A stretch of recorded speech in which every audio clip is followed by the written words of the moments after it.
you like the ocean, love you in slow motion. Anything it takes to make you stay. But I can't rely on you. Doesn't matter what I do. You say you need a time, I think you mean a buyout. Cause it's pretty clear you're on your way out. And though I understand it's hard sometimes to make up your mind in these trying times, yeah, I just can't accept you leaving me when I'm overseas with the heart so heavy. Think that I deserve the truth for once, not a guilty tone, cause you're not alone, yeah. You said you wanna come home, but I know you don't. So this time I won't hear it on the phone. If you got something to say to me, then say it to my face. What it's all about, why you're bailing out. Think you owe me an apology. Just say it to my face. You're sorry. You're so sorry. You're so sorry.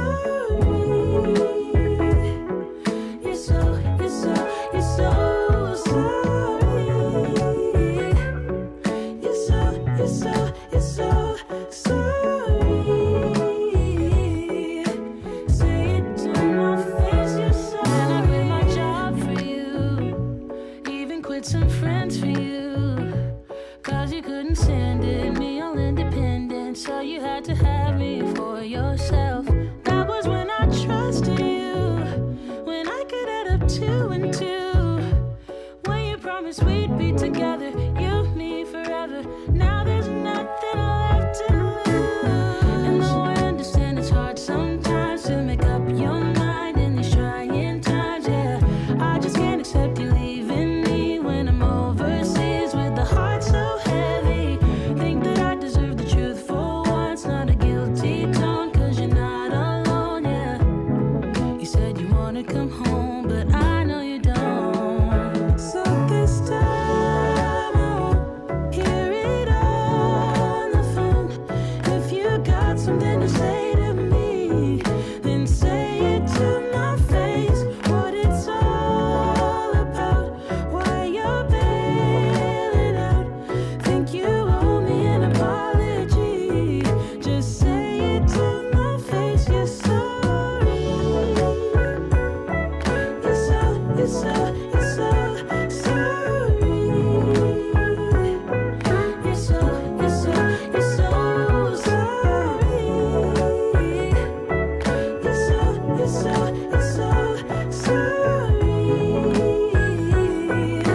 Say it to my face. You're sorry. This time I think I get it. This love was overrated. No more infatuated. And I blame it on you, I blame it on you, yeah. This time I hope you get it. In love you shouldn't fake it, no. I'm old enough to take it, so just say it to me, say it to me. So this time I won't hear it on the phone. If you got something to say to me, then say it to my face. What it's all about, why you're bailing out. Think you owe me an apology. Just say it to my face. You're sorry. You're so sorry. You're so sorry. You're so sorry.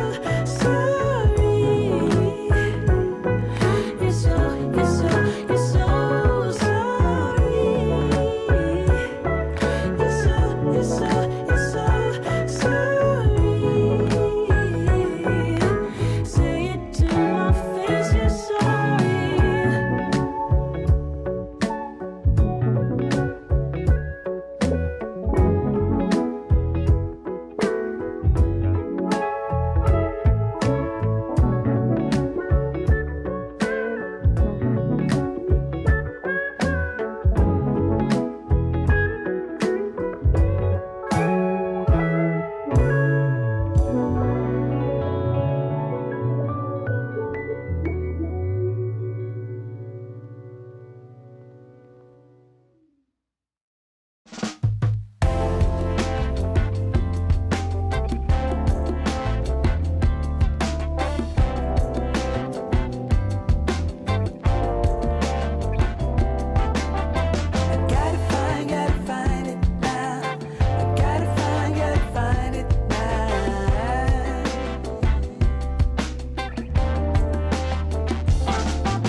I am looking for a fire to keep me on the line. Yeah, a fire with a dazzling light. And I don't know if I am closer. Still looking for a fire in the end of the night. So don't hide it, 'cause I know that you do. I know that you do. Gotta find it now. I gotta find it now. Before it's over. Gotta find it now. I gotta find it now.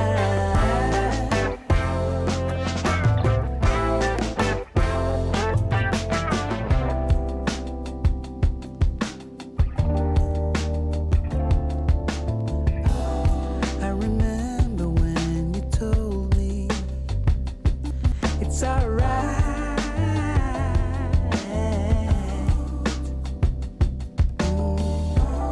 Don't know why I could not see. We have to stay together now. Save me some time. Gonna be fine. The light. I am looking for a fire to keep me on the line. Yeah, a fire with a dazzling light. And I don't know if I am closer. Still looking for a fire in the end of the night. So don't hide it, 'cause I know that you do. I know that you do. Gotta find it now. I gotta find it now. Wait for me, baby. I gotta find it now. I gotta find it now.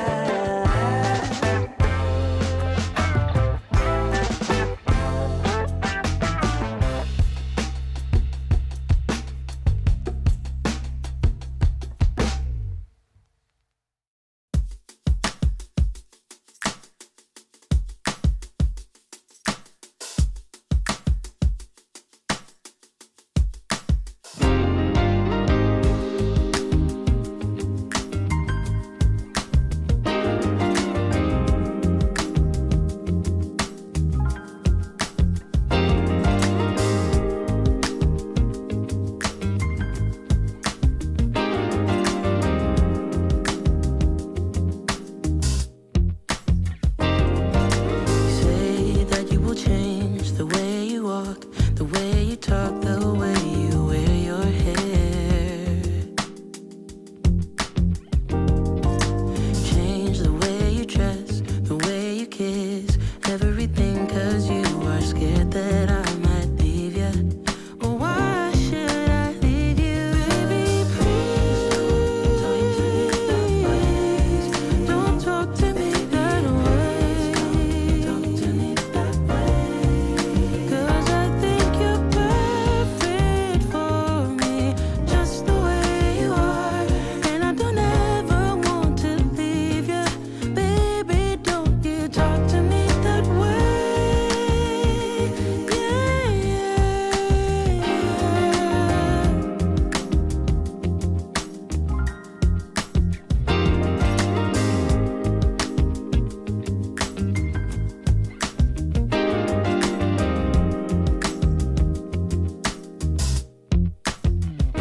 And I'm sorry if I sound a little harsh, but I don't know how to get through to you. Because you don't seem to know that you are everything a girl could dream of. Baby, won't you hear me? Don't talk to me that way. 'Cause I think you're perfect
So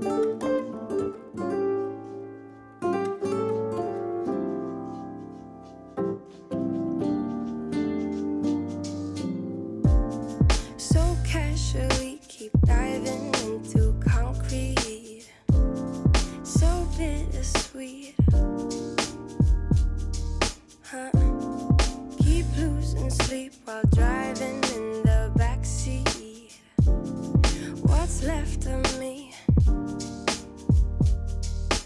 Drowning in what feels just like an ocean. Negativity is getting closer. Hard to keep the heat when it gets colder, you know. Sometimes everything just gets hard. Sometimes everything just gets harder. Feeling like I'm missing some parts. Days just keep on getting much darker. Even when I'm down in the low, I remember what you were saying. Sometimes all you need is a spark. Maybe just a better kind of bitter. Lose gravity, I'm swimming in the quicksand. Up to my knees. Keep losing sleep, I'm at extreme at midnight. What's going on, y'all? It's your boy J Red Unfiltered, and we are back with another show. What's going on, y'all? Hope you guys are doing well. And I just first and foremost want to thank you for tuning in. If you tuned in now, and I appreciate you. And for those of you that will be coming later, I appreciate you too. I just want to say that it really means the world to me. Like, look into the camera. It really means the world to me that you guys are here, because at the end of the day, you could be anywhere doing anything, and you chose to come rock out with me. And for that, I sincerely appreciate you. Feel free to leave whatever thoughts you have in the comment section. I appreciate your presence. Thank you. Thank you for being here. I appreciate you. Now, today, on that note, today we're going to have several conversations, because we have some updates on you guys' favorite girl, Fani Willis, and basically her case against Donald Trump. And I want to talk about this. The judge basically dismissed it. Dismissed several of the charges. He dismissed like 6 of them. So I think that this is real interesting, coming on by the end of the week, which is in 2 days, starting tomorrow. 2 days, we will actually be hearing on whether he's actually going to vote to disqualify, or he's going to disqualify Fani Willis from this trial in the first place. So really, in 2 days, there might not be a trial, or in 2 days, there might be some really angry Americans. And that's just the truth of the matter. Because guess what? If this doesn't go through, there's nothing that they can do to stop Trump. There's nothing that they can do to stop him. They tried to keep him off the ballot. That failed. And,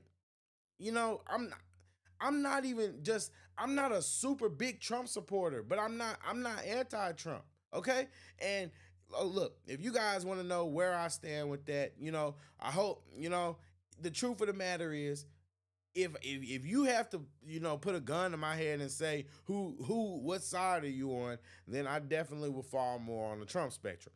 But that's neither here nor there. I go off of policy and the benefits and values and what I align with. So I vote for people based off of what I align with. That's how I go.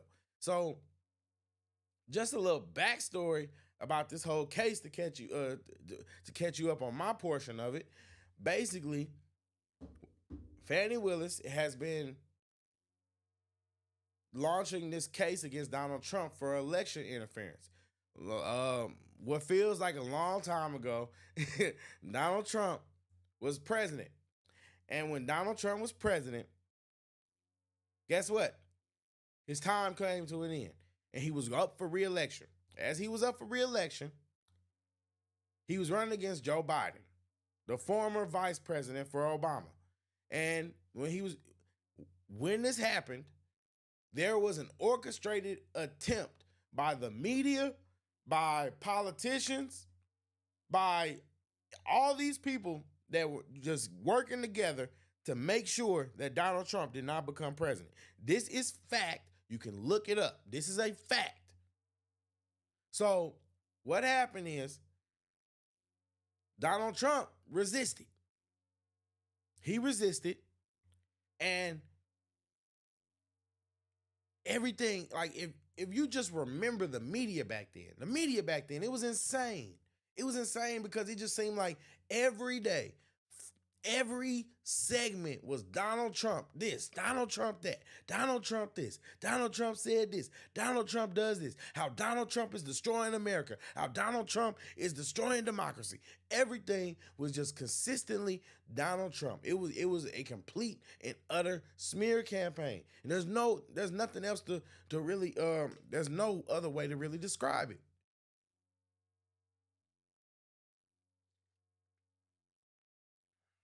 There's no other way to really describe it. It was a smear campaign. And I'm not here to just solely talk about Donald Trump, but today we have to really get into the context of why this matters, why this case is important. Because the case is important. The case itself, the results of this case have ramifications for the way that America can operate moving forward. And that's the truth of the matter. So Donald Trump has a lot of supporters. He has a lot of supporters. And of those supporters, Donald Trump rallied them. He rallied them. Now listen to what I'm about to say. Those supporters, some of those supporters did a lot of crazy stuff. They did some crazy stuff. They've been trying to hold Donald Trump accountable for those crazy stuff, even though they have no proof that he was involved in it. Now, this Fani Willis situation is basically her finding herself, or her putting herself in a position to be the one to take down Trump, because basically they have him on recording. They have him on recording talking about finding votes or whatever. And we're going to actually go through that. We're going to look at that and actually listen to that, because at the end of the day, they've been known to take what he says out of context so much that you really can't believe it. You really can't believe it. But first, let's go ahead and check out this update. See what's going on.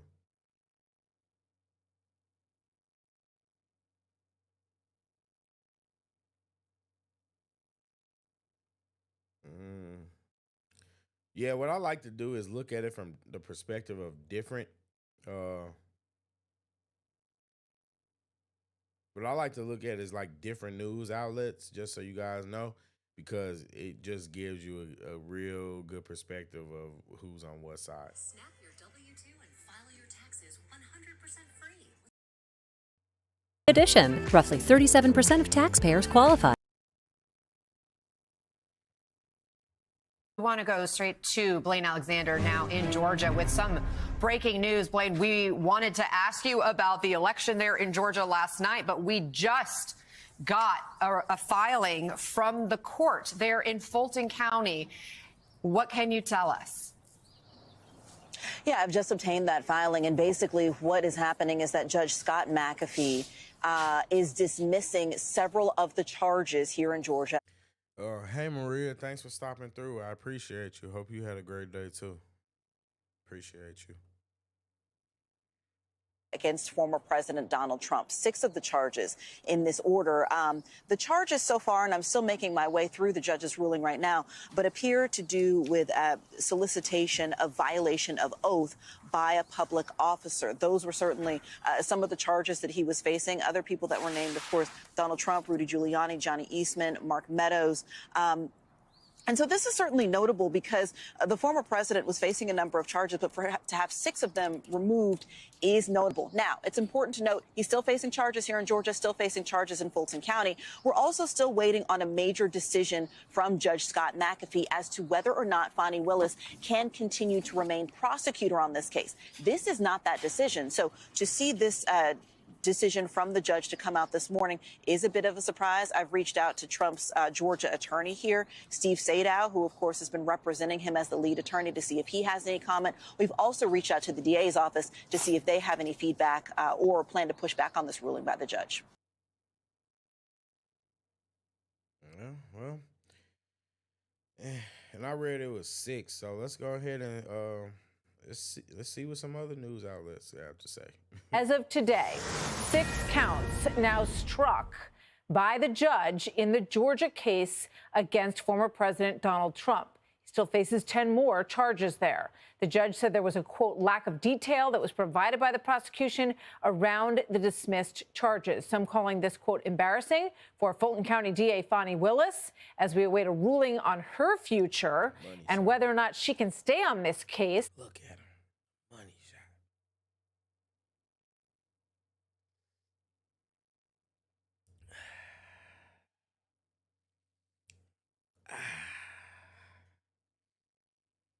Money shot. Was it worth it, Nathan? Fanny was looking kind of good that day. I ain't even gonna lie, but was it worth it, Nathan? Fanny the type of woman that she can look as good as she wants, but as soon as she open up her mouth, it's just, ugh. Yeah, that's it. This is totally separate from that part of the story. We expect we may hear something shortly from the judge on that. And that came because of allegations of an improper relationship that may have been funded by taxpayers with Special Prosecutor Nathan Wade. Let's bring in Alina Habba and the attorney for former President Trump on the team on several of these cases. Alina, welcome. Good to have you here. Good afternoon to you. What's your reaction to what happened today in Georgia? I wish that all the counts had been dropped because that's probably what should have been. I mean, at least it was a step in the right direction. It goes to the sloppiness of, frankly, the prosecutors down there. We know that that's the case. And more importantly, that this should not have been brought in general. The attorney. That was shady. Yeah, that was so shady. Yeah. Handling this case put out a statement that I think says it all, you know, and at the end of the day, remember, we've got a prosecutor here who's currently being questioned about her own ethical obligations, her ability to even stay on this case. I'm going to defer to this judge to make the right decision, but today was a good step in the right direction. What do you think it means for whether or not he will decide to remove Fani Willis from this case? What does your gut tell you on this, Alina? I don't think it's indicative necessarily of his actions in terms of Fani. I think that Fani, whatever she calls herself, she's got her own issues that are outside of this case that clearly have permeated her decision-making ability. And as I've always said, as my clients always said, we know that these were motivated by one thing and one thing only, and that's election interference that's trying to bring Trump down. And on the heels of last night, I think that it's very clear that the American people are seeing it for what it is and are going to stand up and not take it very much. I want to get your thoughts, even though you're not directly involved in this. You're part of the larger legal team representing the former president. But the first case that is set to go to trial is in New York City here on March 25th under Judge Merchan. And it deals with the hush money that was paid to Stormy Daniels. That's what the charges in this case, and that it was diverted in the way that it was paid through legal fees. Do you think that case is going to get underway on March 25th? And how does the former president feel about this one that is likely to happen before, right in the middle of the election season? Yeah, it's a couple of good questions there. Number one, do I think it's going to go ahead? Well, really, it shouldn't. We have an immunity defense that's currently up on the Supreme Court. It's going to be made a decision that should be stayed until all of those decisions are made, number one, and we'll see what happens there. Number two, let's remember what this is, Martha. Stormy Daniels is probably one of the oldest legendary let's get Trump cases that we saw come out. Her attorney, I believe, is in prison or was, probably disbarred. Michael Cohen yet again reared his ugly head in that. And here we go, years and years later, they decide, Guess what? He's the GOP nominee. Let's bring up this case again. We have Mark Pomerantz, who was in this case involved, wrote a book about how they didn't bring the case against President Trump, and it infuriated him and drove him to the point of quitting. This is all about politics. How does the president feel? I think exactly that way. This is political. There's no place for this in America. DAs and AGs should not be visiting the White House and the administration. Okay, that's a bit hyperbolic. America's all about politics. Come on now. Come on now. We gotta be fair. We gotta be honest. Yeah, but let's check this out. Feel confident your taxes are done right with TurboTax Live Experts. 100%. Even after a victory here in Georgia, Trump is going to be paying close attention to our state this week. Oh, absolutely. So the judge in his election interference case is expected to make a very important decision on whether to remove District Attorney Fani Willis from the prosecution. Atlanta News First Rebecca Schramm joins us live this morning. And Rebecca, a lot has happened between the testimony wrapping up and this week's decision. Good morning to you. Good morning, Brooks and Joy. Yeah, I tell you what, it was a bombshell court filing, no question, that put the district attorney in the hot seat. And the judge in the case has indicated that he will have a decision by this Friday. But yeah, a lot has happened surrounding this case. A state Senate committee started hearing testimony last week about the relationship between Willis and Nathan Wade, the man. Oh my God, did y'all see that? Did you see that black guy? Oh my God, I didn't like him. Oh, I hated him. Oh, he made me so mad. That guy made me so mad because he was like an agitator. Like he was literally there for like a gotcha moment, like, oh, I'm gonna be that guy, that black guy that's gonna hold this woman accountable. Let me put the cape of black people on my back and let me go and let me take, and I'm going to defend my people. I'm going to defend this black woman. Yeah, it was just so disgusting to watch. Ugh. She hired to lead the Trump case. They're accused of misusing taxpayer funds and crossing ethical boundaries. They've admitted they were romantically involved, but they deny any conflict of interest or misuse of public funds. Meanwhile, 2 people have entered the race to replace Willis as district attorney, and 2 other people. Something that I've actually been thinking. Yeah, Maria, he was just terrible. He made me so mad. He made me so mad. I was like, oh my God, you can't be serious. He just frustrated me so much. It was like, bro, let her answer the question. At least if you're gonna be like that, let her answer the question at least. It was just Jesus. Like, come on. I hate to see that kind of stuff. I genuinely do. I hate to see that kind of stuff. Thank you for your comments too, by the way. Appreciate you. Are challenging Judge McAfee, Scott McAfee, who is presiding over the Trump case. Here's part of what Trump said about Fani Willis last weekend at a rally here in Georgia, followed by an attorney with her thoughts on how this might play out. So corrupt Fani Willis hired her lover, Nathan Wade, so they could fraudulently make money together. Let's make money, darling. Let's see, who can we go after? Well, if we go after somebody that nobody ever heard of, we can't make much. I got an idea.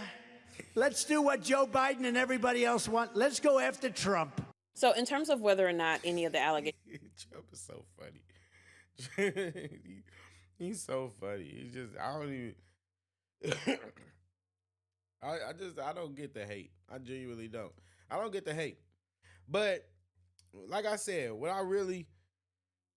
because everybody's so bent out of shape on why I'm not really, or why I don't, like, you know what I mean? Because I don't really talk about the actual, like, the case itself. I've been focusing more on just the piss poor morals and ethics about Fani Willis and just how that relates to black culture and how her, Nathan Wade, Terrence Bradley, all of them are a piss poor reflection of what we have as black culture. But I want to look at it more from a different perspective too today, because at the same time, we have to look at it. on one hand, I really do want to have a conversation about whether, like, why people think that Trump did what he did, and do they not realize that they have no real proof that he did what they say that he did? And part of me really wants to play this whole clip, this whole video. Part of me, but I'm not gonna do that. I'm not gonna do that. But part of me really wants to play this whole hour-long video, and let's see if we can let's see if we can find where Donald Trump actually said this, because a lot of people take people's comments out of context, and that's why they'll be angry about the judge dismissing them, and but then you don't actually understand what happened. Maria says, have you seen the video of Fani in the blue dress? She's so excited. Her hair saying that she looks so phony. No, I don't think I did actually. Which video was that? Fani in the blue dress. Yeah.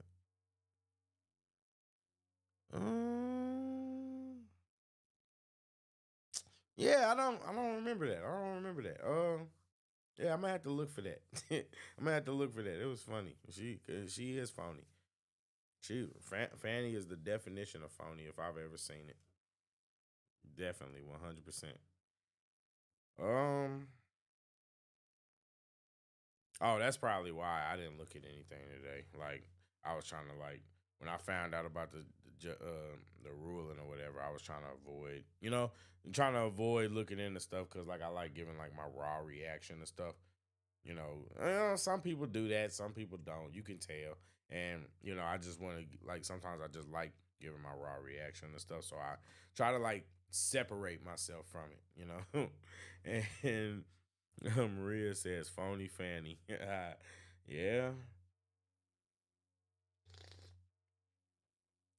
Yeah, definitely phony Fani. I like that. I like that. Let's look at this. Let's listen. I, for one, like to do my due diligence. Mr. Raffensperger, are you on the line?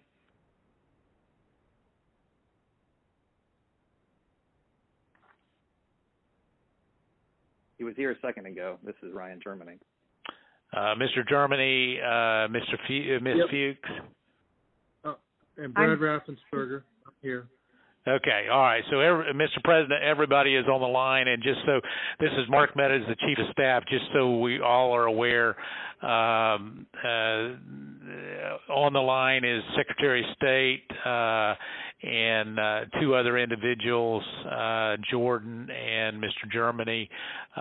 With him, you also have the attorneys that represent the President, Kurt and Alex, and Cleta Mitchell, who is not the attorney of record but has been involved, myself, and then the President. So, Mr. President, I'll turn it over to you.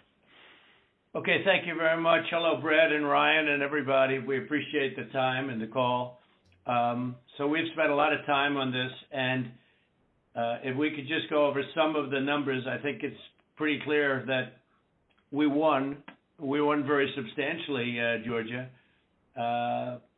You even see it by rally size, frankly. We'd be getting 25,000, 30,000 people a rally, and the competition would get less than 100 people, and it never made sense.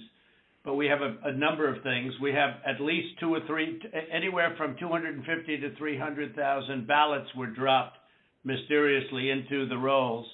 Much of that had to do with Fulton County, which hasn't been checked. We think that if you check the signatures, a real check of the signatures going back in Fulton County, you'll find at least a couple of 100,000 of forged signatures of people with who have been forged, and we are quite sure that's going to happen. Another tremendous number. We're going to have an accurate number over the next 2 days with certified accountants, but an accurate number will be given, but it's in the 50s of thousands, and that's people that went to vote, and they were told they can't vote because they've already been voted for. And it's a very sad thing. They walked out complaining, but the number is large. We'll have it for you, but it's much more than the number of 11,000. If you're just tuning in, just want you to know, basically what we're doing is we're actually listening to the phone call Donald Trump saying the infamous quote that has us all here with this Fani Willis situation. The infamous quote of the find the votes. We're really going to listen to it in context. And Maria says, I watched it live and saw it with my own eyes, all the crap they pulled. Trump was just trying to get the people to be honest. I agree. I agree. I don't understand the hate that people have for him. That's just me personally. I don't get it. I don't get it. Why they were working so hard to misrepresent everything that he said. That's why we have to do things like this and actually listen to the real video, because in order to really defend the man, or just say, because these people, they don't go off of what they hear. They don't go off of what you say. They go off of what they feel about what you said. So in the face of this made up reality and this cognitive dissonance that these people have, guess what? Facts are facts. And Trump, you cannot prove anything. But that's just my opinion. My opinion. You cannot prove that Donald Trump tried to do anything. But if you hear that, if you hearing some other language, or you adding and making up definitions to words that he's saying, then guess what? Of course, everything can mean anything. But if we can just lie on people like that, when do words lose their value? When do words lose their value? Because at the end of the day, if we all can just make up definitions for words, then our words don't mean anything. We speak English. We speak English for a reason. For those of us that are in America, we speak English. You know what English is. Why are you assigning definitions to these words? Maria says the states changed their rules during the election because of the Rona. Yeah, I 100% remember that. I remember that. If you really were paying attention back then, it was a shit show. I'm sorry, it was just insane, the things that they were doing to make sure that Donald Trump did not get reelected. But nobody wants to talk about the actual election interference. Everybody wants to talk about this made up Donald Trump stuff, but nobody wants to talk about the actual real life election interference.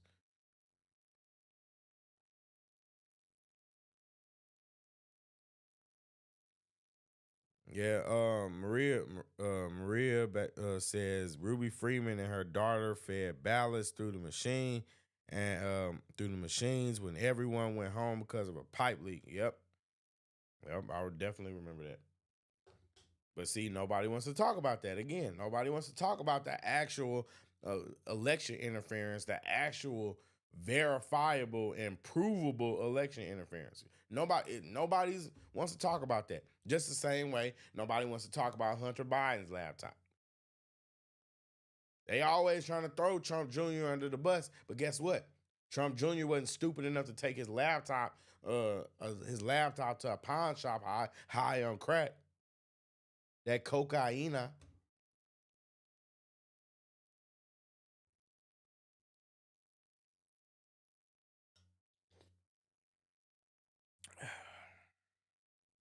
It's sad. It's sad. It's sad. Thank you for your comments, Maria. You absolutely right. 779. That's the current margin is only 11,779. Brad, I think you agree with that, right? That's something I think everyone, at least that's a number that everyone agrees on. But that's the difference in the votes. But we've had hundreds of thousands of ballots that we're able to actually, we'll get you a pretty accurate number. You don't need much of a number, because the number that in theory I lost by the margin would be 11,779. But you also have substantial numbers of people, thousands and thousands, who went to the voting place on November 3rd, were told they couldn't vote. Were told they couldn't vote because a ballot had been put in on their name. And, that's very, very, very, very sad. We had, I believe it's about 4,502 voters who voted. Without a domain, your website is invisible. With hosting your domains, you are in business. Every website needs a good voted, but who weren't on the voter registration list. So it's 4,502 who voted, but they were not on the voter registration roll, which they had to be.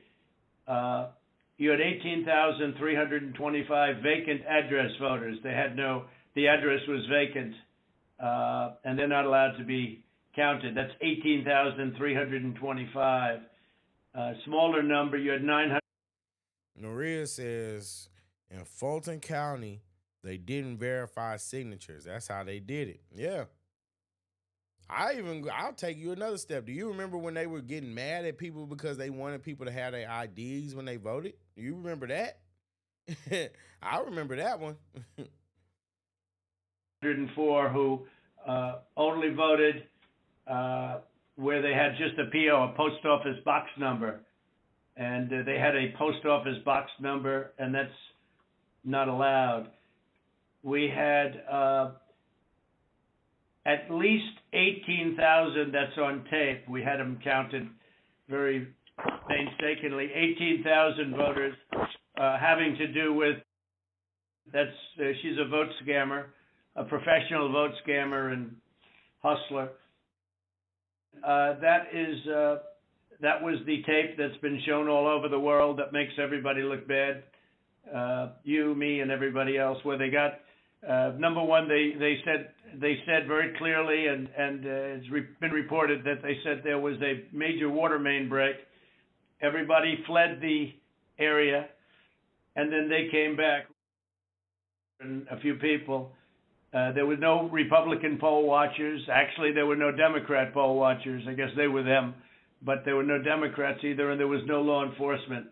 Early in the morning, they went to the table with the black robe, the black shield, and they pulled out the votes. Those votes were put there a number of hours before. The table was put there. I think it was, Brad, you would know, it was probably 8 hours or 7 hours before, and then it was stuffed with votes. They weren't in an official voter box. They were in what looked to be suitcases or trunks, suitcases, but they weren't in voter boxes. The minimum number it could be, because we watched it and they watched it certified in slow motion, instant replay, if you can believe it, but it had slow motion and it was magnified many times over. And the minimum it was 18,000 ballots, all for Biden. You had out-of-state voters. They voted in Georgia, but they were from out of state, of 4,925. I have yet to hear this guy say anything about creating votes. I've yet to hear him say anything about manifesting votes. I'm gonna be honest, guys. I'm we're not finna just sit here and just belabor this point. Like, let's just go. Let's get the clip. File your Fed and state taxes 100% free with TurboTax free. President Trump under fire this morning after the audio from a phone call with a Georgia election leader was released. Wake Up Show's Tracy Potts joins us now from D.C. And Tracy, he asked the Georgia Secretary of State, who's a Republican, by the way, to find more votes to overturn the outcome of the presidential race. Hi, Ben. Good morning, everyone. We're going to let you hear part of that conversation for yourself. The president's bold pitch and vague threat to Georgia officials about their election results. NBC News obtained this recording of President Trump calling Georgia Secretary of State Brad Raffensperger, begging him to change election results. I just want to find 11,780 votes, which is one more than we have, because we won the state. I only need 11,000 votes. Fellas, I need 11,000 votes. Give me a break. There's nothing wrong with saying that, that you've recalculated. Well, Mr. President, the challenge that you have is the data you have is wrong. The president pressures Raffensperger for an hour, even suggesting that not changing the numbers could be illegal. That's a criminal offense. Let's go. That's a big risk that to just you pissed and to me off. Ryan. I'm your sorry. lawyer. That's a I big don't care if risk. I'm tired. I'm gonna sit Hello? through the thing for y'all. I'm sorry. Mr. Raffensperger, are you on the line?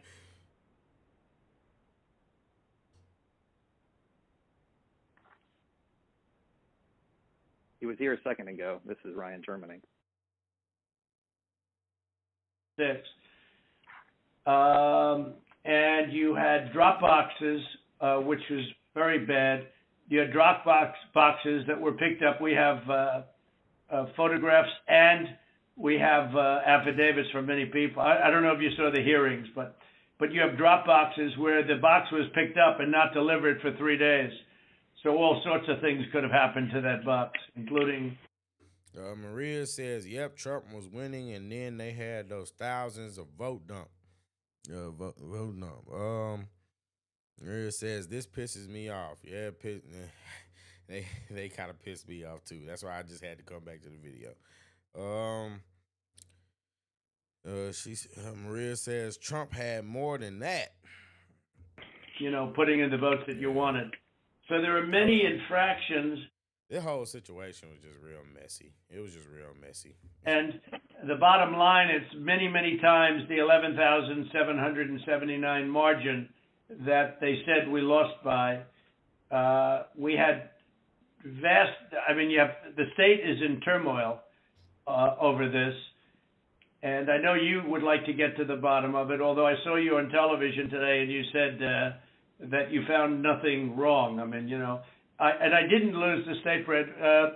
People have been saying that it was the highest vote ever. There was no way. A lot of the political people said that there's no way they beat me, and they beat me. They beat me in the poll. As you know, every single state, we won every state. We won every state house in the country. We held the Senate, which is shocking to people, although we'll see what happens tomorrow or in a few days. And we won the House. But we won every single state house, and we won Congress, which was supposed to lose 15 seats, and they gained, I think, 16 or 17 or something. I think there's now a difference of 5. There was supposed to be a difference substantially more. But politicians in every state, but politicians in Georgia have given affidavits and are going to that there was no way they beat me in the election, that the people came out. In fact, they were expecting to lose. And they ended up winning by a lot because of the coattails. And they said there's no way that they've done many polls prior to the election. There was no way that they won. Ballots were dropped in massive numbers, and we're trying to get to those numbers, and we will have them. They'll take a period of time, certified. But they're massive numbers, and far greater than the 11,779. The other thing, dead people. So dead people voted, and I think the number is in the close to 5,000. Pella windows are not only easy to own, they're easy to buy. It's called the Pella Promise. Devastated people when he lost. Yeah, I'm not gonna lie, it definitely sucked. Definitely sucked. I knew Biden was gonna be a trashy president, but oof. Yeah. Maria says, I think Kemp was sent a message, and that's why he didn't stand with Trump. His daughter's boyfriend died in a very mysterious accident. Oof. Yeah, yikes. And they went to obituaries. They went to all sorts of methods to come up with an accurate number, and a minimum is close to about 5,000 voters. The bottom line is when you add it all up, and then you start adding, 300,000 fake ballots. Then the other thing they said is in Fulton County and other areas, and this may or may not be true, this just came up this morning, that they are burning their ballots, that they are shredding ballots and removing equipment. They're changing the equipment on the Dominion machines, and then that's not. What up, Aaron? What up? What up? What's going on? He says, "What up, Jay and chat? Yeah, what's going on, man? Hope you doing well, bro. For real. up here listening to this foolishness because gotta sit through this nonsense because guess what? These people keep lying on this man. So as long as they keep lying on this man, people got to stand up and really like defend him. So yeah, I don't know. It's just, yeah, this wasn't even supposed to be like a Trump show, but yeah. Illegal, and they supposedly shredded, I think they said 3,000 pounds of ballots. And that just came to us as a report today. And, it's a very sad situation. But Brad, if you took the minimum numbers were many, many times above the 11,779, and many of those numbers are certified, or they will be certified, but they are certified. Those are numbers that are there, that exist, and that beat the margin of loss. They beat it, by a lot. And people should be happy to have an accurate count instead of an election where there's turmoil. There's turmoil in Georgia and other places. You're not the only one. We have other states that I believe will be flipping to us very shortly. And but this is something that's as an example, I think in Detroit, and I think there's a good section of your state actually, which we're not sure, so we're not going to. And just to be clear, when I say nonsense, I mean when I say this is nonsense, I don't mean like the situation is nonsense. I mean just the fact that we have to sit there and listen, that they would just put this 3-hour phone call up and make it seem like it was something that is not, because that's what it is. And that's what I mean when I say this is nonsense, because it was just, it's a phone call trying to get to the bottom of something. And see, the big problem that I have with everybody in their hatred for Trump, or this whole Trump tried to steal the election narrative, right? If you was just stop for a second and let the process go through, and would have actually gave the man a chance to really be proven wrong, not just by public opinion, but just really be proven wrong, then guess what? There'd be no ground to stand on. But you didn't want to do that. You tried to silence him. You tried to force him. You tried to throw the law at him. You tried to do all that kind of stuff. And then you get mad when he's resistant. You get mad when he's resistant. But at the end of the day, like, yeah, Maria, you're absolutely right. It's gaslighting. And they're trying to pretend like, it just makes me so mad. It's like think about how much pettiness, think about how much resources have been wasted on this Donald Trump witch hunt that's been going on for years. It's a witch hunt. Look, I get you don't like the man. I get it. But why are we lying on the man? That's just like when people with that situation that happened at Capitol Hill, right? You guys remember that. Not going to speak too much about it. No, don't want to get on anybody's watch list, but you know how they do, people. But when you think about certain things that happened on January 6th, right? They take something like go and fight like hell, and they take that to mean that Donald Trump orchestrated that entire situation. Meanwhile, Maxine Waters can get up and she can say, we're going to fight like, and she can say something worse. She can say worse and nobody will say anything about it. And I get it, but it's just like, come on. I get it, but come on. When is the nonsense going to stop? When are we going to judge people for what they say and not how you feel about what they say? That's what's important. God, you know what I mean? Word. All I'm trying to say is words matter. Words matter.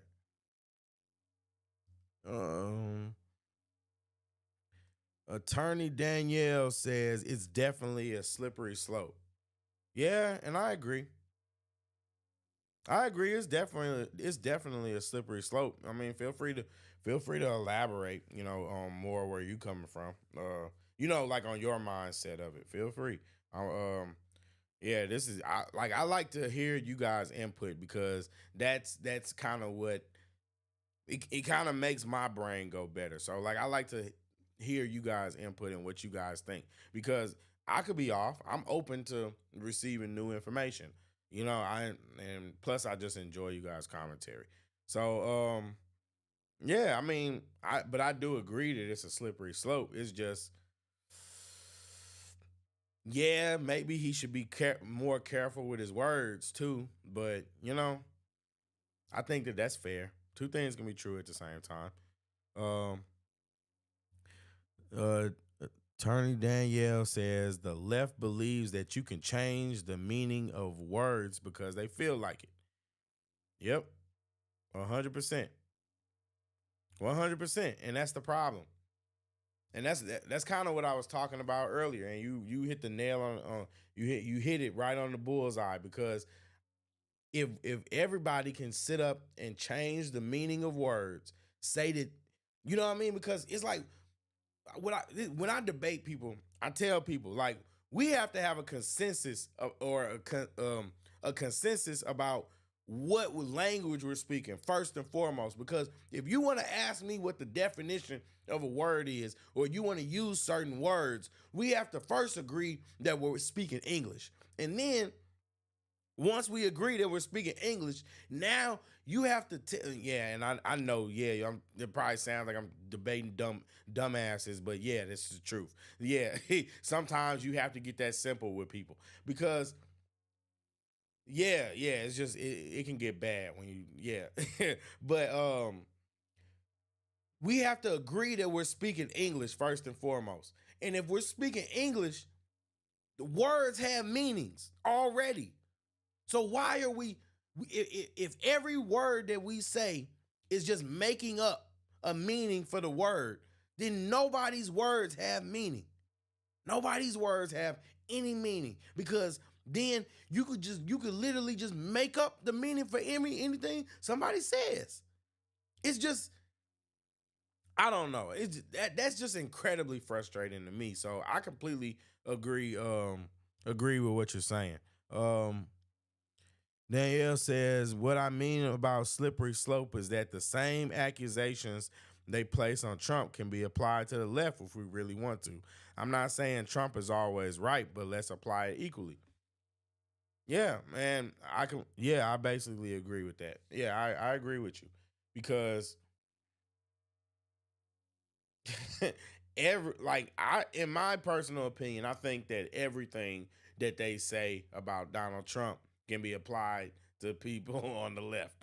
That's what I personally believe. So I got you. I'm with you because at the end of the day,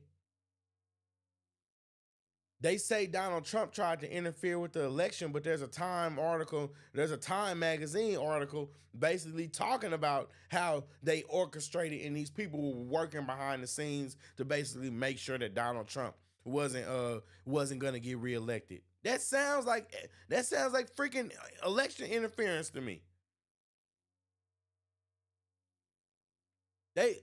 When you make it overly accessible for people that aren't even legally allowed to vote, or you make it hard to have a secure election, or you basically penalize and basically go after criminally for even just being supporting a person, that qualifies as election interference. In my opinion, in my humble opinion, it qualifies as election interference because what you're doing is you're not letting things go naturally. That's the very core definition of election interference, right? Danielle says they interfered in the election with Colorado, or at least tried. Yeah. It's just really sad. It's honestly just really sad to see what they're doing, because they think that they can get away with it, and for the most part, a lot of people, especially in black, like black people, just let them get away with doing all this stuff, and we got to end up paying the price, and that's the unfortunate thing. And I tend to always bring it back to black culture, because at the end of the day, I'm I'm black, so we're black, but this is really an American problem. This is a big American problem. So I don't want to just focus on black culture, but that's always where my mind goes to. But people in the left are gonna be the people in the left, so it's like I've kind of just learned how to just wash my hands with them, and I think that's really bad to say, but they they kind of frustrate me for my mental health. I kind of got to, but yeah, but I like having fun, so I go back and forth with them every now and again. But yeah, let's get back to this video while I'm talking on this tangent. Reported yet, but in Detroit, we had 100. I think it was 139% of the people voted. That's not too good. By the way, thanks for the comments, guys. I appreciate you for stopping through. And like I always say, you could be anywhere, but you're here, and I appreciate you. So thank you sincerely. In Pennsylvania, they had well over 200,000 more votes than they had people voting, and that doesn't play too well. And the legislature there which is Republican, is extremely activist and angry. But I mean, there were other things also that were almost as bad as that. But they had, as an example, in Michigan, a tremendous number of dead people that voted. I think it was. I am very humbly asking if you could chip in $5, $10, or even $25. I know that times could be tough, and sorry. I think, Mark, it was 18,000, some unbelievably high number, much higher than yours. You were in the 4,000 to 5,000 category, and that was checked out laboriously by going through by going through the obituary columns in the newspapers. So I guess with all of it being said, Brad, it's the bottom line. And provisional ballots, again, you'll have to tell me about the provisional ballots, but we have a lot of people that were complaining that they weren't able to vote because they were already voted for. And these are great people. And, they were. Now, can you imagine that? Can you imagine how crazy it is that people were literally going to vote? They were literally going to vote and finding out that people had put ballots in for them already. Did y'all see the videos on social media where people were going around with multiple ballots, 4 or 5 ballots just in their hands, posting it? This election had a lot of really fugazi nonsense going on, and it was a lot of shenanigans that were going on. And at the end of the day, we can try to sit there and paint this narrative about Donald Trump, but a lot of the same people who criticize them, you're dealing with the people that did the dirt. And that's just the truth of the matter. You're dealing with the people who did the dirt. Shocked. I don't know if you call that provisional ballots. In some states, we had a lot of provisional ballot situations where. Maria says her mom lived in Georgia, and that happened to her. Wow. It's insane. It's insane. People were given a provisional ballot because when they walked in on November 3rd, they were already voted for. So that's it. I mean, we have many, many times the number of votes necessary to win the state, and we won the state. Now we won it very substantially and easily, and we have much of this is they're certified. Far more is certified than we need, but we're getting additional numbers certified too, and we're getting pictures of drop boxes being delivered and delivered late and delivered 3 days later in some cases. Plus, we have many affidavits to that effect. So, Mr. President, if I might be able to jump in, and I'll give Brad a chance, Mr. Secretary, obviously there are allegations where we believe that not every vote or fair vote and legal vote was counted, and that's at odds with the representation from the Secretary of State's office. What I'm hopeful for is there some way that we can find some kind of an agreement to look at this a little bit more fully. The president mentioned Fulton County, but in some of these areas where there seems to be a difference of where the facts seem to lead. And so, Mr. Secretary, I was hopeful that, in a spirit of cooperation and compromises, there's something that we can at least have a discussion to look at some of these allegations to find a path forward that's less litigious. Well, nice word, litigious. I've listened to what the president has just said. President Trump, we've had several lawsuits, and we've had to respond in court to the lawsuits and the contentions. We don't agree that you have one. I didn't agree about the 200,000 number that you mentioned, and I could go through that point by point. What we had done is we gave our state senate about 1.5 hours of our time going through the election issue by issue, and then on the state house, the government affairs committee, we gave them about 2.5 hours. Maria says Trump had to fight the Dems and rhinos. One thing is for sure, the Dems stand together. Yeah, that's true. That's true. That's true. That they definitely don't have that rhino problem. That's for sure. But I think, I was gonna say I think that the Republicans are kind of getting a little better, but nah. Like I said, I'm not really like aligned with the with any particular political party per se. I'm just I'm a conservative. If I was like, I took the political alignment. Guys. So let me tell you about that, right? Let me tell you about that because this is important. This is important because you have to know where I stand as somebody who's sitting there giving my opinion the way I do. So I took the political alignment test about a year ago.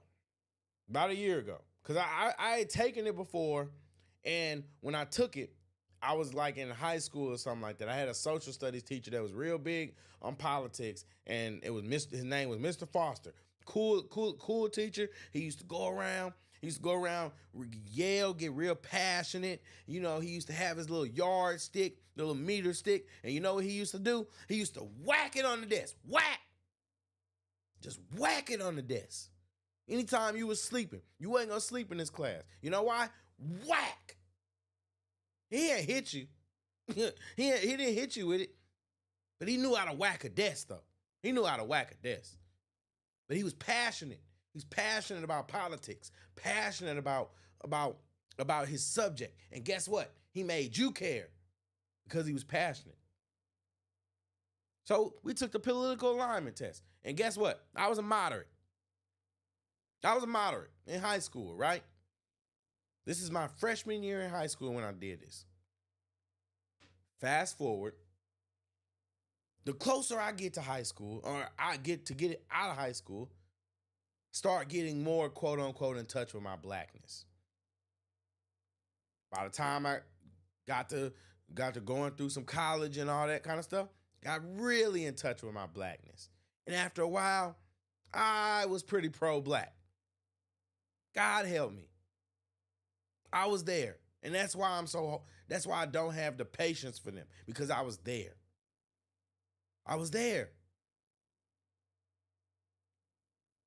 So, in light of being pro-black for so long, Why did I finally break free from that mentality, right? Learn how to think on my own. Because what you learn is that woke mentality is nonsensical. And it has so many nonsensical holes that if you're logical, you can poke holes in it. And guess what? I got tired of looking stupid. Got tired of looking dumb. Got tired of losing debates and conversations. I got tired of it. Got tired of it. So you know what I said? I said, I'm going to learn to think for myself. I'm going to learn to think for myself. Think for myself. And guess what? When I learned to think for myself, my views started changing. I started valuing things more. I actually cared about the people that were around me and bringing value into the world. And I realized that's my problem with the typical black culture. That's my problem with it. Because at the end of the day, it doesn't mean well for itself. It seeks to destroy itself. So I realized that this is a problem. This is a problem. Now, why did I explain all that? Because I needed you to understand why I took this political alignment test again. I took it because I'm different in my values. My values. I wanted to know out of curiosity where my values lay. So I took this test 2 days in a row. Right-leaning libertarian. That's what I got. Right-leaning libertarian. Next day, left-leaning libertarian. That would only lead me to believe that I'm just a libertarian, right? So if I had to go with any political party, that's where I would fall. But my values lie in conservatism. So that's why you'll hear me align with Republicans, because my values and my economic beliefs lie in conservatism. So that's the position that I'm coming from. So it's not so much that I'm just like a Republican or I'm aligned to any particular party. It's that I go where my values lie. And the truth of the matter is, the left doesn't have the best values in mind. They don't have my best interest in line. As much as they'll make you think that the Republicans don't care about you, the Republicans aren't trying to stop me from succeeding. The left is. They're actively doing things to keep you mentally enslaved so that they can do their agendas that don't mean you any well. And that's the truth of the matter. That's the truth. That's the truth. They're the ones that want to confuse you. We talk about all these gender issues, all this issues with being a man, being a woman, the attack on masculinity, the invalidation of femininity, all these things that we have to deal with now. It all comes from the left. This promoting LGBT culture to the kids, it comes from the left. This racial violence and this racial war, it's coming majorly from the left. And that's the truth. What I see from the right, I see counterculture. That's what you need. That's what people don't understand. We can sit there and talk about the extremes all day. But what about those in the middle? What about those in the middle? Your typical leftist is much more intolerant than your typical right-winger. And that's just the truth. Leftists don't have the same tolerance for alternative ideas or ideas that go against their narrative. Republicans, conservatives will at least sit down and talk to you. They'll at least have the conversation. They'll debate you. Leftists want to get rid of you. They don't want you to talk. They don't want you to have the right to speak. They don't want you to be you or unique. No, they want you to be part of the group. Be unique, part of in their way.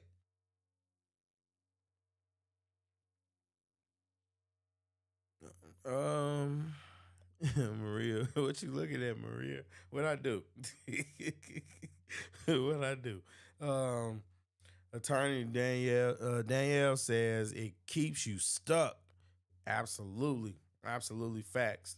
Thanks for the comment. Oh, welcome to the stream too. I appreciate you stopping by. Maria says, yep. She says George Soros funds the riots. Yeah, that's absolutely true.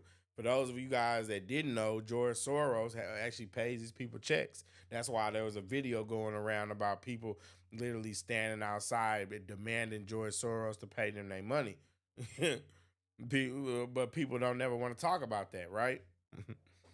They were funding those Antifa riots. That those people that people were just writing off as just being activists. No, they were being funded by George Soros as an attempt to basically oh my God, we could get so deep into this. They were literally agents of chaos employed by George Soros and other left-wing, high-ranking left-wingers, basically in order to cause chaos and interfere, so to speak, with the harmony of the country. That's the best way I can put it. They were interfering with the harmony of the country, because when they go to these Trump rallies and they start altercations, when they go to the Black Lives Matter rallies and start altercations, you know what I mean? They do these things that, that nobody held them accountable. Nobody held Antifa accountable. Till it was too late. They were taking over neighborhoods, taking over blocks, taking over government buildings. Antifa was doing everything that they accused Trumpers were doing.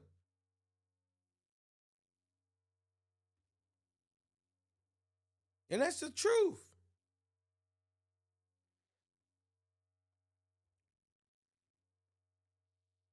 Antifa was the ones getting violent. They were violent.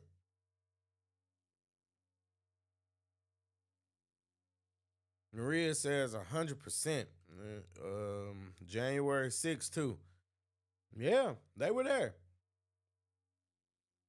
That man, the QAnon shaman. Shout out to him. Maria says, preach. Thank you, Maria. I appreciate it. Yeah, it's just frustrating. It's just frustrating. But I'll get back into this video for a little bit. I'm gonna play just a little bit more because we know that there's nothing there. We know that there's nothing that he actually said where it's like pull these votes out of my butt. We know that. And at the end of the day, but I want to have a conversation about Black culture, because there was in St. Louis there was another team that basically lost his life, and I want to have a conversation about that in a minute. But like I said, of our we'll play time, this first. Going back point by point on all the issues of contention. And then just a few days ago, we met with our U.S. congressman, Republican congressman, and we gave them about 2 hours of our time talking about this past election. Not a fact. Going back. Not a fact. Yeah, I feel like, let's talk about that real quick. I'm going to just, give me a second, guys. I'm finna find this real quick.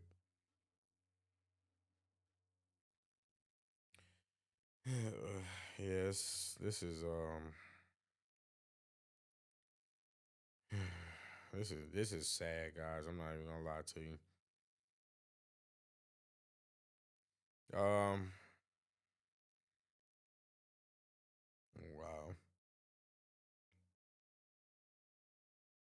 Yeah, I'm not even gonna lie to you. This is a little sad. So we're gonna go ahead and have this conversation. So let's get to it. This thing is my obsession. This is my little arrow garden. I mean, we're talking a green. First on Fox, heartache, anger, and frustration tonight over the stabbing death of a teenager in Jennings. St. Louis County Police responded near Jennings Junior High this afternoon. Fox News' Jeff Bernthal joining us live tonight with what we're learning about this investigation. Jeff. Yeah, police say the victim in this case, just a middle school student, a teenager. Talked with several residents here in the area who say that there have been fights in this area before involving students. They are pleading with everyone to show more love. Crime scene tape and St. Louis County detectives on a scene where a few minutes after 3 o'clock in the afternoon, police were called to respond to the 2400 block of Horde in Jennings. Our school resource officers were on scene within minutes, within seconds. They discovered a young man laying in the street who had suffered a stab wound to the chest. They immediately began life-saving measures in an attempt to stabilize the young man until EMS arrived. Police say the victim was a middle school student and only 14 years old. He died after being rushed to a hospital for life-saving treatments. Oh my God. You know, my heart goes out to the family. My heart goes out to both families. Neighbors tell us fights involving school-aged kids in this neighborhood are not unusual. And it's just heartbreaking, you know, to know that in our community, things like that still go on. St. Louis County Police are investigating, and there was no initial word about what led up to the stabbing or whether detectives identified any suspects. We're going to work with the Jennings School District to ensure that the student body has the resources available to cope with this tragic event. Some nearby residents have a message for anyone who believes bloodshed is the way to solve disputes. Stop the violence. Stop the violence. More love. We need more love. Police did tell us that this does not appear to be a random. Fuck that. I'm sorry.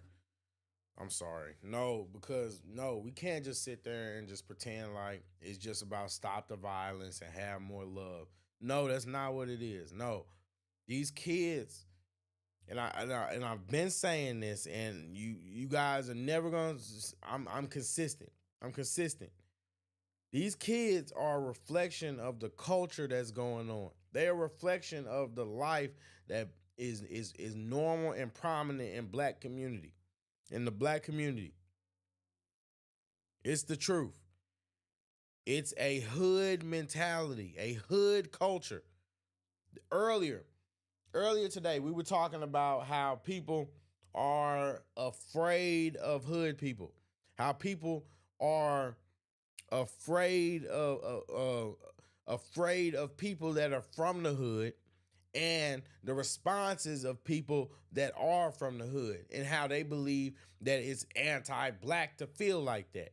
Well, guess what? Is it anti-black to stab one of your own in the middle of the street? 14 years old? You don't think that that's anti-black? You don't think that all the hateful crime that we do to each other, all the violent crime that we do to each other, you don't think that that's anti-black? You don't think that the damage that you do to that family that now has a void in their life, you don't think that that's anti-black? Hurting your own people, you don't think that that's anti-black?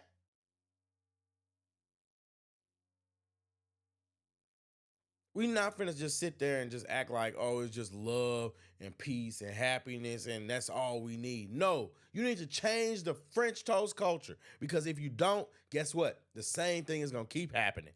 The same thing is gonna keep happening. And quite frankly, I'm tired of it. I'm tired of having to be cold and desensitized to people losing their life. Like they said in the video, those fights, it's normal. It's normal in black culture. It's normal. But is it right? That's what I ask people. People love to say, oh, back in my day, oh, we used to just fight. And, you know, it was just this and that. But why is it that people can't just keep their fucking hands to themselves? Why can't we keep our hands to ourselves? Only defend yourself when necessary. Avoid all these stupid conflicts, all these stupid altercations, because at the end of the day, people are losing their lives for nothing. For nothing. Got the nerve to talk about what the white man's doing to you. When you doing whatever dirty work, we don't need a white villain.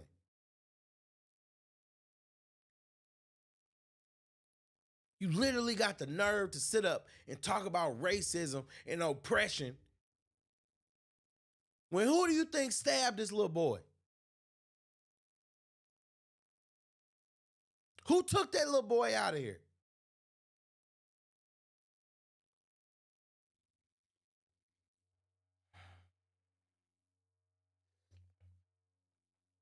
It's just enough is enough, man. 14 years old. 14. Gone. Life over. This is... Black culture just says, oh, it happens and moves on. That's why I say, streets don't got no love for you.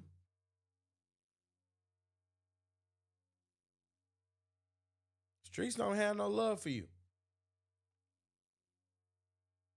And as long as we continue to sit there and perpetuate this idea that hood culture is something to be glamorized or something to be praised or embraced, this is what's going to keep happening. This is what's going to keep happening. This is what's going to keep happening. And it's just sick. It's just sick. As long as we continue to embrace the hood culture, the hood mentality, and allow that to be a bar set for your blackness, this kind of stuff is what's going to continue to happen. Maria says that doesn't fit their agenda. Facts. It's heartbreaking. Yeah, it really is. Think about it. It's just silly. It's silliness. Veronica says Pookie Ray Ray, Pookie Ray Ray, and Nuck Nuck. Facts though. Real talk. That's really all it is. And it's just sad, man. It's just sad because what are we doing? What are we doing?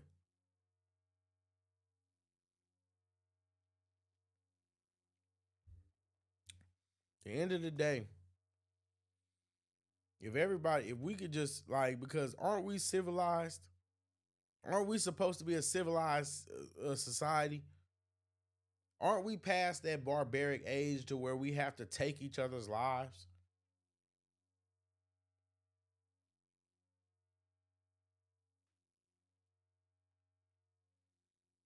I'm just saying, it's just you would think we'd be better than that.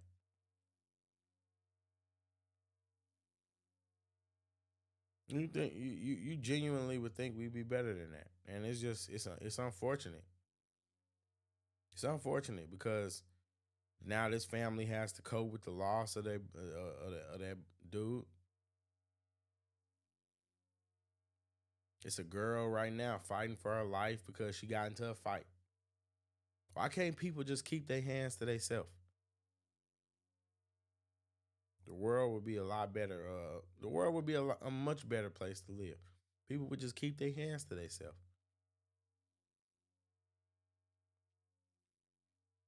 That's just my opinion. I mean,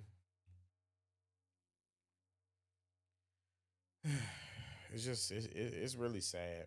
It's really sad.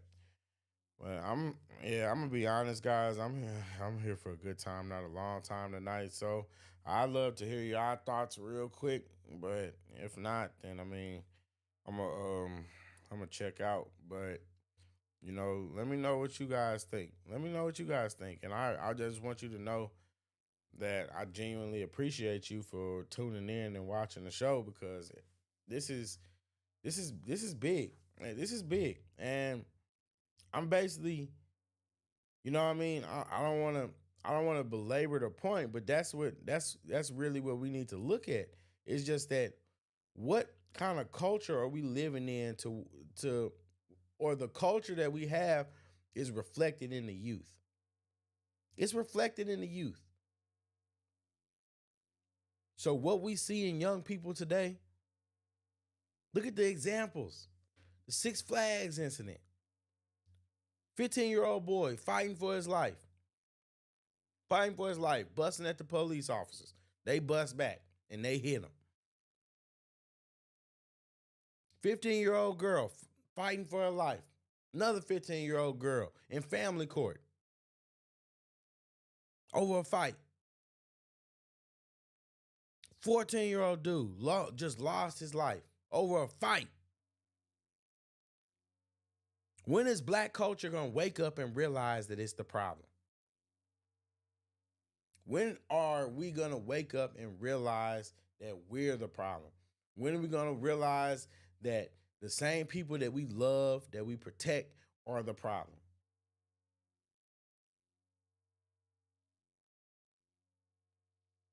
It's just... Veronica says we're outnumbered. It's the ninjas versus black. Yeah. I mean, it's definitely a minority. We're definitely in the minority. Definitely in the minority, and I just think that that's really unfortunate. It's really unfortunate. It is. It is, but even that in itself is a representation of black culture. It is a representation of black culture. Maria says, I'm exhausted too. I'll find you tomorrow. Thanks for tuning in, Maria. I appreciate you. I'm glad you stopped in. Yeah, I'm sitting there. I'm about to crash. But I appreciate you for watching. I appreciate all y'all for watching. Definitely I mean, yeah, I basically said all I wanted to say about that. I don't need to belabor the point. I think you guys get it. The youth are a reflection of the culture, and I mean, if we want to get to the youth, we need to stop trying to throw them resources like some people have said. Stop trying to, appeal to them and start actually doing better and actually just giving them a better chance in the first place. If we get a family structure, get the homes in order, stop reproducing recklessly, and actually have a plan and a strategy for how you plan to go about raising your family, what the standards of your family is going to live by, and also what kind of people you like, what kind of, like, actually giving them the gift of conviction. Conviction is a gift. Conviction is a gift. And that's one of the biggest things that my parents gave to me. No matter what I was doing wrong, no matter what I was doing wrong, I always had a conviction inside. And that conviction came from being raised with parents that had morals and values. It doesn't mean that everything was perfect, but it means that children that have that conviction, I've noticed that there's a difference. There's a difference. That's all I'm saying. But on that note, I appreciate you guys for checking out the stream. Excuse me. I'm J Red Unfiltered, and yeah, I'm sorry about that. Yeah, I messed that outro up. I'm J Red Unfiltered, and I am signing out.